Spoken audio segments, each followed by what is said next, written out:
Hey guys and girls, Joshy here. BJ and GameDay back for another year, and for the first time this season, you have the whole trio. Brent Hampton's in the house. He's back. Boys and girls, how are we doing at home? Hampton, what's going on? King, mate, it's good to be back. Boys, how are we? Bogues, how are you, mate? Yeah, I was gonna say, Joshy's got some nudity going on in the background. We're going to get sensitive here, boys. Fucking hell. Walk through the shot. Go and put a t-shirt on. I tell you what, those fucking titties probably will make the YouTube censor go off. Mate, exactly right. Is that Pete? But anyway, Hampton, mate, Supercoach 2022. I'm back, mate. I'm full swing. I'm here. I'm dedicated for now. Mate, I watched the show last week, whenever it was, mate. It was revitalising to see, mate. You're looking like a new man this year, and I liked what you said. We didn't obviously chat before that little impromptu show you ran with Bogues, but it was good to see you back up there, mate. Totally agree with everything you said, and yeah, really looking forward to 2022, and hopefully we can power on and tick off some of those things you were talking about last week. So looking forward to it, bud, and everyone that's joined in and the chat that we got going. Welcome back. Obviously my first show for the year and many to come, but yeah, looking forward to it, brother, and great to have you back, and Bogan as always carrying us. Absolutely. Was sleeping in tonight, but apparently. So there you go. But guys and girls in the chat, we are 11 followers short of 500. We are adding, obviously, a bit of a talk about that a couple of days ago, that we do want to reach 1,000. Hampton and I have had a quick chat as well. So alongside the sort of greyhound thing we do, we're going to throw a few more prizes in there as a giveaway. And it's going to be a massive push this year for 1,000 followers. Everything that we do is going to push towards that for, I guess, that first State of Origin night. It puts us about 4 months away from that. So guys and girls at home, share, like, get everyone else you know to follow it. And there'll be some big and better things in store for BJ and GameDay this year. 100%, mate. And what are we, year 5? We've been going for a while now. Oh, mate, look, I've lost count. Surprised we haven't got cold, following yet. It's thousands. We should be in the millions of. Mate, I tell you what, I am a little bit disappointed, but as long as the likes of Big Ted and Shano and Clem and all the boys are there, Kando and everyone each week, like those 12 blokes keep me satisfied each week. So they're doing better than the missus anyway. Fucking nice, great. Mate, centre wings. We're going to talk about centre wings tonight. Mate, let's get straight into it. Yeah, look, I just thought we'll start there.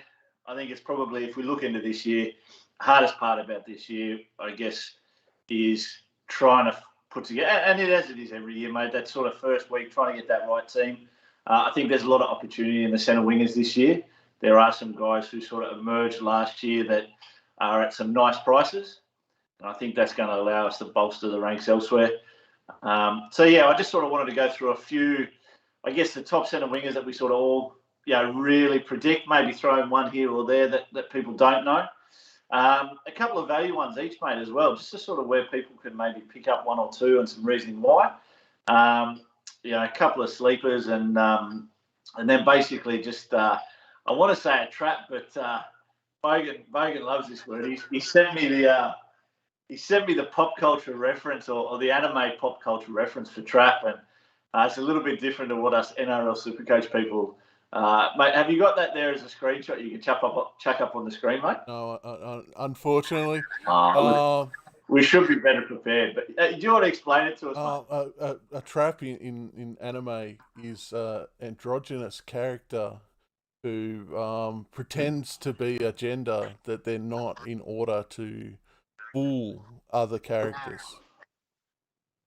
So basically they're from Thailand. Basically. But... yeah, there you go.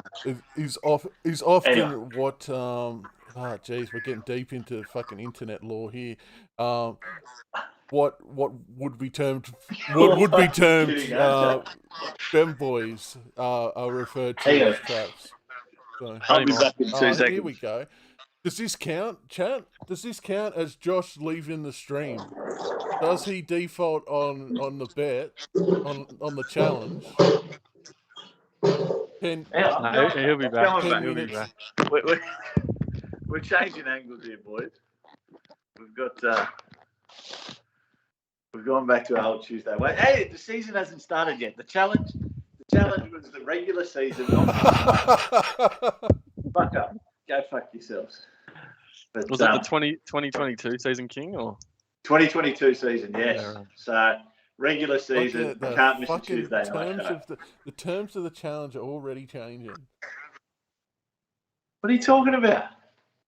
Listen to the replay last week. It was 25 or 26 rounds of the regular season. But anyway, we'll get there. But yes, the trap. So that was your recap of the trap. That was the recap of the trap. Little bit different in Supercoach land. Yeah, bit of an internet meme is our trap's gay. There you go. There you go. Well, let's move on and let's get into these centre wings, mate. What do you got? Have you got some graphics Certainly for us? do. First up is your top three. Look at this. Professional show, this one. There we go. All right, so these are mine. So basically, look, the top two go without saying. Obviously, top two scoring averages in the centre wingers. So basically, what we wanted to do first was put together the top three centre wingers, whether it's now, whether it's at the end of the season, whatever it may be. These are the three guys I think that are going to have the biggest impact with regards to scoring. As I say, the top two don't really sort of surprise anyone. Toto's the biggest workhorse and scores plenty of tries. Obviously, there's going to be a different makeup in that centre three-quarter line for the Penrith Panthers. Ruben Garrick, not much changes there at Manly. Obviously, how he scores depends on how the team go and obviously how Turbo and DCE perform as well. And I'm just throwing Tony Staggs in. Again, this will probably surprise no one. He's only priced at $433,000 due to, I guess, a lot of injury last season, ins and outs and things like that. So, Hampton, you may have one or two different, but I think these three guys are pretty solid. Staggs, I'll start with. I won't start with the other two guys just purely based on price and where I'm going elsewhere. But Staggs will be my number one centre starting the season. Yeah, mate, couldn't disagree in terms of a top two or top, at least Brian Toto at the top there. Garrick, I'd be more likely to start with Toto than a Garrick, just because of the style of player that Toto is. But I guess just depending on that Manly draw, the draw would probably determine whether you'd be ballsy enough to spend $770K on Garrick, but won't be me. The only other two, Kingy, I think that's definitely got to get a mention would be Aiken. I mean, at this stage, I think there's some speculation as to whether he'll still start in that edge back row spot. But at $480K, if he's starting on the edge, like he did to finish the end of last season, it'll be hard to not start with him and probably Staggs as well. I think him and Staggs provide the best value possibly this season. I know they're both over 400K, between that 400-500K mark, but I think those two boys, have got to be a couple of boys. You've got to probably start with at least one of them if you're going to have a good go on the centre wings this season, in my opinion. Yeah, fair enough. What do we got next, folks? Oh, so Hampton, you didn't post any to Bogues? No, I didn't. Good start, boys. Well done. We'll improve on that next week. Thanks for that support and obviously the effort went to make on. But anyway, all right, check the value up there, Bogues, and we'll get Hampton's opinion on these ones. All right. Oh, Pereira, he doesn't even get a fucking skin, mate. You wait till the next one. There you go. All right, guys. A few. I guess when we looked at value and what I sort of described as value, not necessarily a cash cow, not necessarily someone who's going to make money as such, but I think based on where they can be at the end of the season, averaging points wise, and what they currently sit at. So, for example, Zach Lomax up there. I think he's 490 odd K, 480 odd K. I just think, again, a lot of it depends on the Dragons. They're turning into a Bulldogs team where you sort of never want to pick any of them.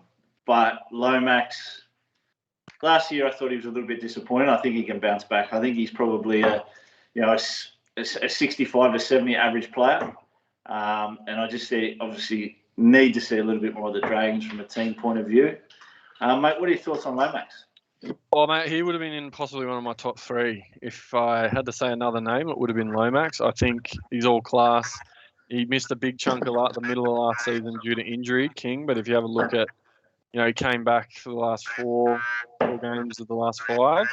and he pumped out a 67 versus Penrith and a 95 against the Chooks in that. And I just think he's so individually good that it doesn't matter that he is in that shit side. He goal kicks and he gets creates from nowhere. His base isn't too bad. Excuse my ignorance, fellas, because I don't have the Supercoach Gold.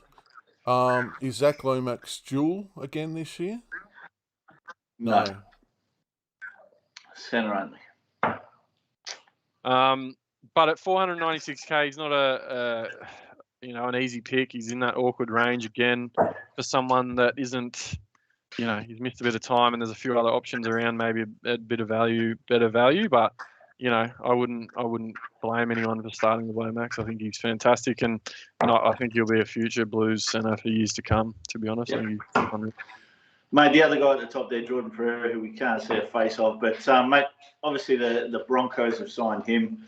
A couple of years ago, back-to-back years, I went Ewan Aitken and then I went Pereira as sort of two pods in the centre wingers, and both of them paid off. Here you are just sort of talking about Ewan Aitken, his position. I think obviously his duality brings a lot to the table there.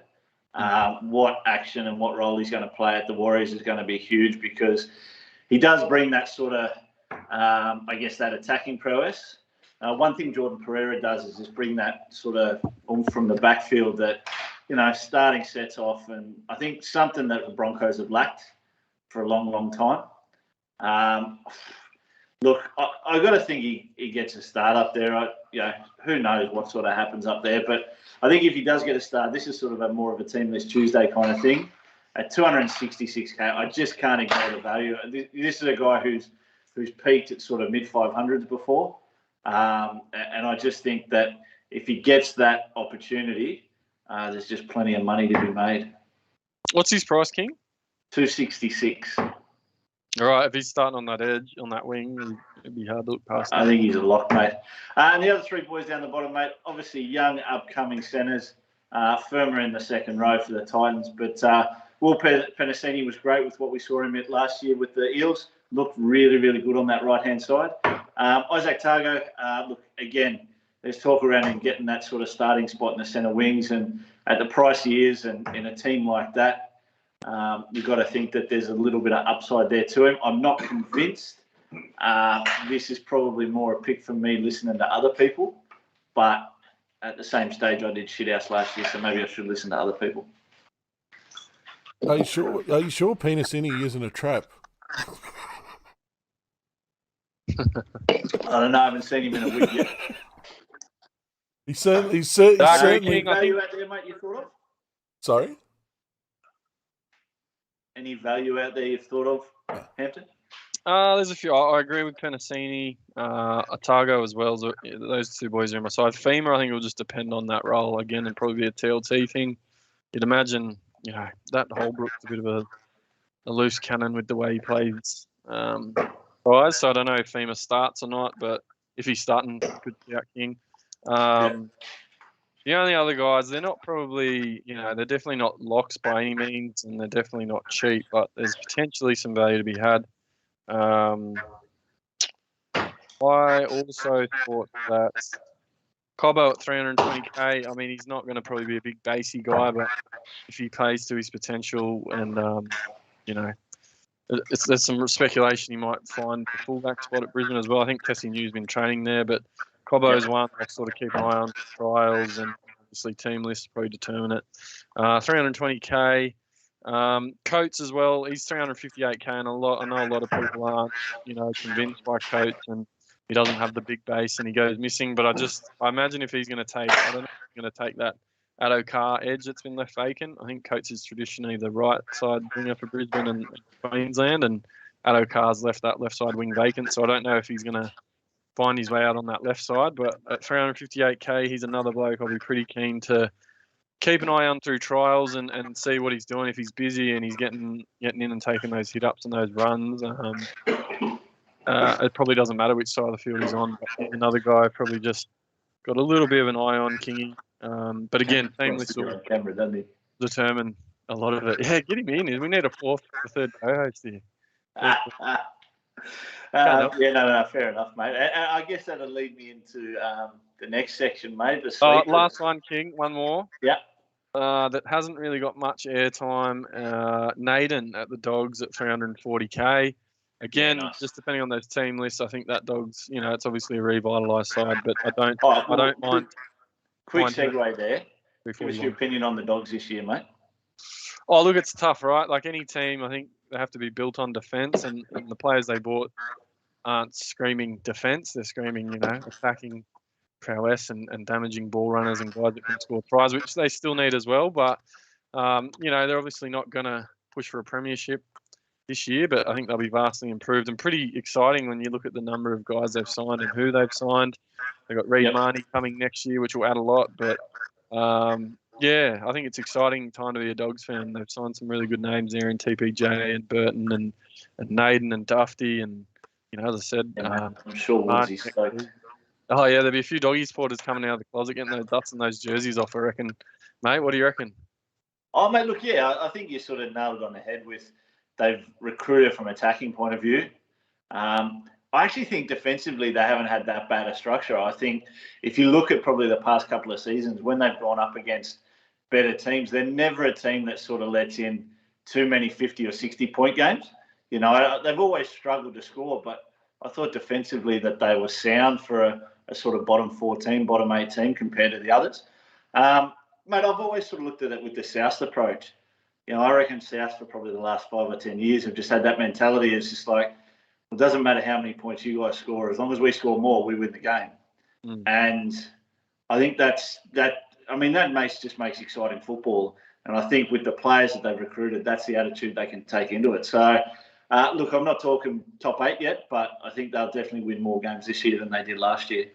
I think it's, and what you touched on as well, the modern day game, at least the last year, was all about attack. So, defence still won games, but, how many big game blowout scores did we see last season? So, I think with a couple of their recruits out on the edges, a couple of those guys that have been floating around like Jackson and Thompson can starch up in the middle, and guys like Kikau once he gets there, and TBJ could probably do a lot of damage out on those edges and those young fellas run. For sure. Next slide, please, Bogues. All right, and mate, this is sort of where we got to before. Why the fuck don't I have a profile on NRL.com, mate? So they didn't even make Mommers a shadow man. They just didn't have him at all. He's been mate. These 3 selections here. This is not so much about value. It's not so much about sort of having to select them, but just 3 sleepers that I just thought maybe this is where they sort of do come forward. You mentioned Coates before, obviously, what happens to him when he goes into that Storm sort of outfit and moves into that, So I think he's a huge plus. I think at 358k, look, there's upside there from an attacking point of view. Look, I need to say, we'll just see what happens, eh? Mate, Momirovski, look, I thought this guy was good wherever he was, whether it was the Roosters, where it was the Storm, whether it was the Tigers.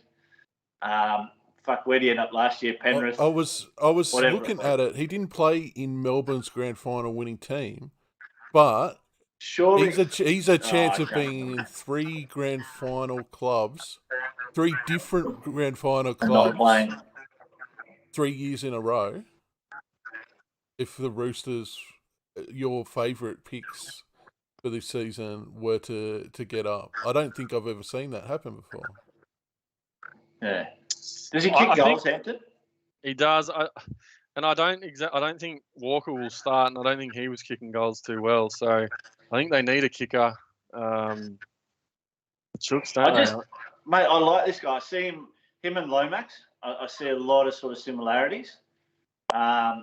He's strong, man. I think he's just got to develop, and he's been doing that season on season. So I think he's around sort of 480k. Again, you talk about obviously Lomax around that same number. Price a little bit awkward, but I reckon we could see some big. Again, if he starts, if he gets that centre position, We saw last year with fucking Penrith, he was an absolute ball hog. So Yeah. His game's very conducive for Supercoach friendly scores, with that ability to think that he's on the wing and have no idea that he's got a winger outside of him. But I think it'll be really interesting, Joshy, as you mentioned, to find out where he's in the pecking order when you think they've got guys like that young Billy Smith. They've signed Kevin Naguama. You've got Suwali there, and you've also got Momirovski to see what Trent Robinson's thinking. If he does get the nod, he's obviously going to be held in pretty high regard by Robinson. Well, mate, I mean, could be a really big target. Mentioned, I think he's got to be number one out of those four. Naguama, I just feel, is like an Ikevalu. He's a stopgap kind of player. Billy Smith, well, he fucking gets injured as soon as he comes back ever. And God knows how good that kid could have been if, he wasn't injured all the time.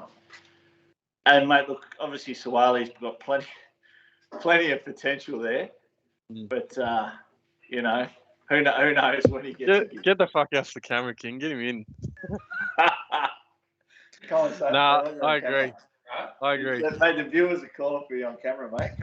Tell it, he's a fucking Titans fan too. Fuck off. You wouldn't fucking believe it. He hasn't got an idea about football, but he's a fucking Titans fan. I can't believe you watch a game where they use their fucking hands. Get fucked. Fuck. Everyone can use their fucking hands. Fuck, we let him in our country and he fucking gives it to our fucking football game. Not me and Brent. Took a country off us. How's those ashes going? Fucking asking about that. How was the ash? Apparently they don't care about cricket. Right. You beat us in the cricket, no one fucking cares. When we beat you at football, we don't even mention it because we expect it. Well, hold on. Oh, fuck. Can you mute him, King? Fucking hell. Mate, he doesn't have an off button. When they beat us at football, we don't give a shit. Like, when was the last time they won a fucking World Cup? Johnny Wilkinson, 1950 something. Anyway. Now look back onto the centre wings though. I think Momo's a good shout, provided he gets a spot. Hey buddy, how are we? Anyway, I'm an Australian citizen now, so I can fucking see for Australia if I want to, and there's nothing any fuckers can do about it. Yeah, no, that's all right. So you'll support us. Yeah. Oh dear. All right. And last slide. One trap. For me this year. Fuck, you going the wrong way, cunt. Hold on. Fucking man. Mate, the androgynous fucking cross-dressing Valentine Holmes for me. Yes. I just think Val Holmes, the worst thing he ever did for his rugby league career was go and play NFL. When he left Cronulla, he was number one, number two player in the game, and he was just going. At least the pommy in the background can agree that American football is fucking terrible. Sex offender bloke fucking go doing that, Jared Dane or whatever. Yeah, that sex offender bloke. Yeah, he went and had a crack. What's up, you blokes? Can't keep your fucking hands to yourselves. Yeah. He's a Fijian. See, it's another immigrant brought in. That's right. Yeah, while he's in jail, he's Fijian. When he comes out, he's Australian. Right. So when he's scoring the fucking all-star tries in the state of origin, he's a good player. Yeah, exactly. Can I just say, how about that halves pairing for Silverwater, Finch and Hayne in the halves? Not a bad Finch. Starting halves combo. Finch and Hayne. What's going on with Finch? He's fucking done, mate. Yeah. Him and his fucking kiddie porn. Jesus. Outcast for life. King, bringing it back, mate. For me, I don't know if it's going to be too high. Too high on many people's list, but if you're looking at him, he's just too, he's nowhere price-wise. And in new side, Josh Addo-Carr, he's 536k. He's got a 61 average. As I said, moving to a new side, he's definitely not going to get the service he's got previously. And he had some big scores last year, a few hundreds, 178, 136. I don't know. Like I said, probably not many on him, but I don't think you could go near him to start, even though some people will. I haven't looked, mate, and this is just a hunch, but I reckon you can go back through Jack's last 5 to 6 years, and there'll always be a point in the season where he bottoms out to about 350k, and that's when you want to get on him. Yeah. Where he'll bottom out, and then he'll throw in fucking 3 or 4 weeks out of 6 where he tons up. Yeah. Go the draw, maybe have a look at what he's like for a new club. But you're right. So, I mean, last year it was about 400K, and then he hit as high as what 600, nearly 700,000 when he went on that There month you go. that you're talking about. So, mate, he's just that kind of player. And you see a lot of centre wingers that are. I mean, at the end of the day, these are the guys who aren't consistent in Supercoach. They're the ones we battle with week to week. Who you put in, who you don't. So look, I think he's the prime example, mate. And I think Trap definitely to start with. And at that price, I wouldn't be going near him. But I reckon if you can bottom him out at sort of 380, 400, I reckon that's when you jump on. Pretty keen to see how he goes, though, Bogues. I don't know whether he might find a nice combo with Burton. Burton's got a nice right to left pass, with a cutout ball floating out there. Maybe I'll be wrong, but that was all I could find. Yep. No, fair enough.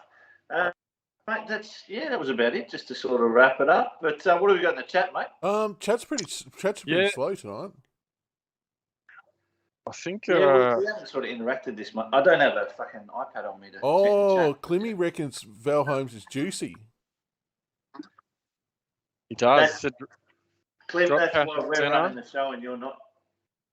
And Peyton moves him back to fullback when the shit hits the fan. I think that's the variable, right? Peyton, fucking, you don't know what he's going to do as well. Yeah, you got bloody Lolo trying to get out of there by the sounds of things. It's. Oh fuck! I think. Look, I thought Toddy would go up there and be brilliant for him, but it hasn't worked. It hasn't.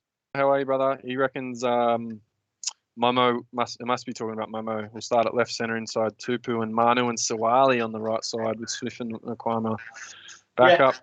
Yeah, Clinny, Momo is a Dewey 2.0 in the making. You might transition to 5'8", you reckon? But otherwise, it's just the boys. Happy to be back. Good evening, everyone. Ando, Stewie Wallace, Kirko, Sai. Jeez. Troy J. All there. Targa, yep. So, look, obviously, as you mentioned, but Kingy, the team list will obviously determine a lot. Obviously, there'll be a few guys all around that same value price, around that 200 to 300, maybe 300 price. And you'll have to probably pick a couple of them. It'll just be a matter of, which ones get named, probably to start, and maybe the draws and cross your fingers and hope that they start well to get your season off to a good start. That's it, mate. That's it. All right, mate, I reckon we wrap it up there.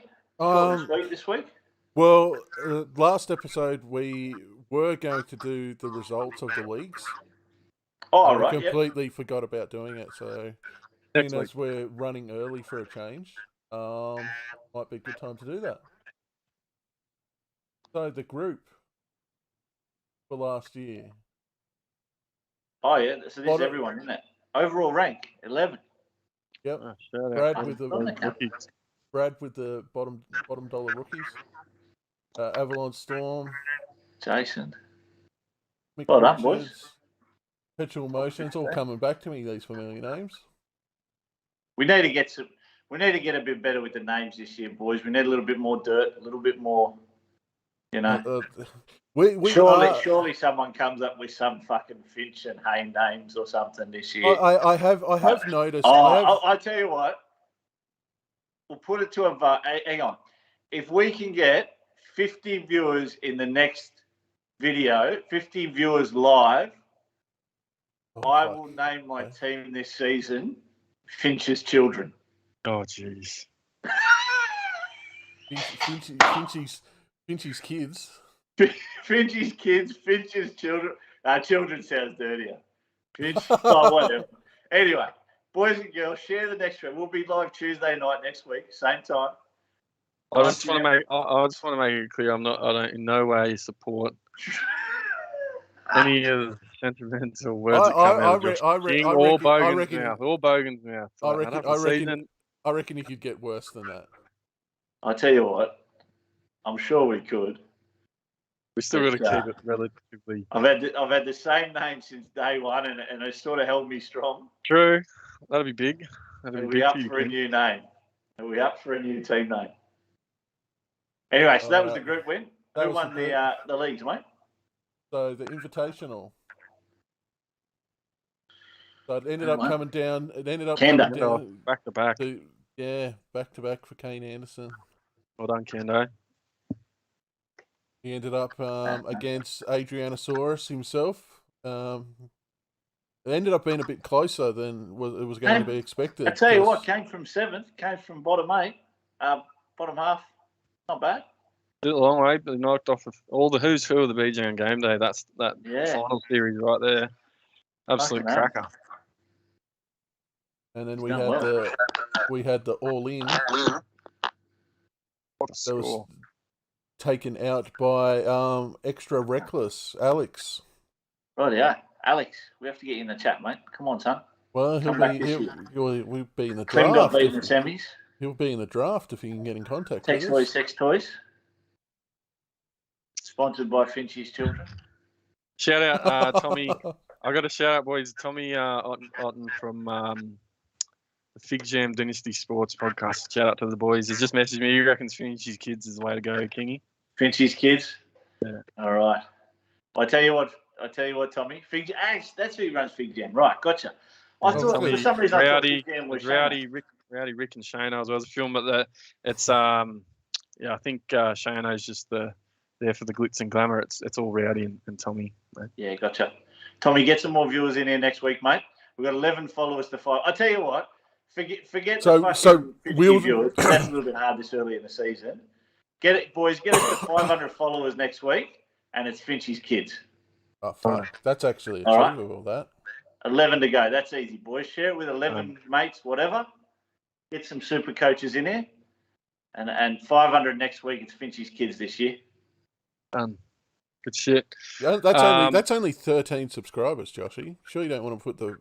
Mate, that's 11, but anyway. 11. Yeah. Oh, okay. On the old YouTube app on my phone, it's no calculator on that computer, mate. No, on the YouTube app we're at 487. Oh, I checked it before. So that's 489. Anyway. Okay. Fair enough. We probably had 2 drop out during the stream, to be fair. I will, mate. We probably had fucking 5 drop out as soon as you said Finchie's Children. Fucking channel will be fucking deleted. That's once it's reported. Spread the word. I have noticed. I tell you what, the pool's getting pretty crowded. There's a few more Supercoach shows popping up. I've noticed. There's a few everywhere. There's only ever going to be one BJ on Game Day, but that's right. This is where you come for the alternative. This is where you come for the edge. Absolutely. This is where you come for Finchie's Kids. Come for the pedophilia. No, don't. You come for Finchie's Kids. Fucking hell. Come for them. Come on. Oh, fuck. Nah, look, just on that as well, Bogues, you obviously got the Turbo Hammies Cup, which I think they've now renamed the podcast Cup. Well, I don't know exactly what it's called, but Turbo Hammies Cup again, couple of seeded leagues. Masters. Yeah, apologies, Candos, I can't remember it off the top of my head. Can you just change it back to fucking Turbo Hammies Cup? It's still got that. It's still got the try. THC. THC, we all have a little bit of THC. Yeah. We will try and get Dr. Kane Anderson on one of the pre-season shows to talk about that league. And then Cando's really been very interesting busy to watch. He's been a busy boy. He's doing that. He's also got his Supercoach Hub, which is a great resource, guys. So if you haven't heard of that or you're not aware of what that is, get onto Discord, the Supercoach, NRL Supercoach. I haven't got a fucking clue what Discord is, but jump on Discord. Chando's doing plenty of good things for the community. There's a BJ on Game Day. There's a BJ on Game Day Discord. What? It had 3 fucking visitors. Yeah. It's me, Kane Anderson, and Taylor Jane. There you go. Oh, you doing a little fucking 3-way with Taylor. I don't think anyone's ever spoken in it apart from saying hi. I tell you what, mate. There's a little niche for that on fucking XNXX. I tell you. Hey, I think Kingy, quick shout out. Taylor's doing a podcast now, isn't she? I've seen a couple of things on her social. Yeah, she's doing something. Media. So I think you'll be one of the hosts. You'll be going on there, mate. Mate, I'll be on there sometime soon. Yeah, she reached out last year. I'll jump on with her. So I follow her on Insta. I see her in all the Insta stuff every day. So she's doing all the fashion blogging and all that kind of stuff. So yeah, we could definitely support her a little bit more. Yeah, for sure. Go check her out, guys. We'll get a Twiddle handle, whatever they're called. Yeah, good shit, Taylor. She supported us, so I think we can go both ways, King. Absolutely. Is that it, folks? We done? Yep, that's it. We're done. Done. Wrap it up for another week, boys and girls. Thank you very much for joining us. BJ on Game Day, NRL Supercoach back for another year. Hampton starts here, mate. Let's get it. Looking forward to it. Cool. All right, guys. Cheers for joining in another week. All right, so spread that around. 11 more followers, 500 next week, and Finchie's kids will debut the NRL Supercoach season 2022. Love it. See you, boys.